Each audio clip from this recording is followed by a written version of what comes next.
Ano ba ang pagkakaiba ng CB98 series sliding door at 900 series na sliding door po? So, pag-usapan po natin ngayon. Una-una natin pag-usapan yung advantage po ng CB98 series po na pang sliding door po. Ang advantage po ng CB98 series po na sliding door ay ang una-una po ay ang kanyang presyo.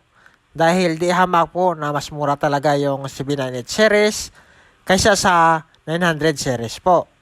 Dito po sa GB Villar po, ang 120 by 120 cm po na CB98 series po ay 3,500 po siya. May screen na po siya at kasama na po yung pagkabit. Then kung sa 900 series po, may screen na rin siya at kasama na rin po yung pagkabit. Ang presyo niya po ay 7,000. So bali may difference po talaga siya na halos kalahati po siya. So yun yung pagkakaiba po ng presyo po nila. Pupunta naman tayo sa advantage ng 900 series.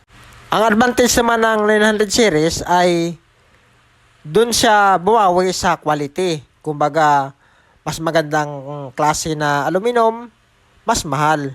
Ang number one advantage niya ay yung kapal niya. Mas dihamak na mas makapal yung aluminum ng 900 series kaysa sa CB98. Yung pangalawa ay yung kanyang plus lock po. Dahil mas elegante po tingnan yung plus lock po ng 900 series kaysa sa CB98 po.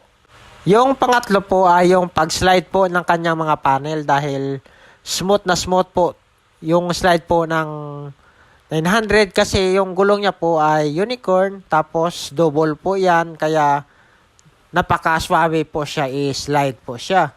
Yan po yung advantage po ng CB98 series at yung 900 series po.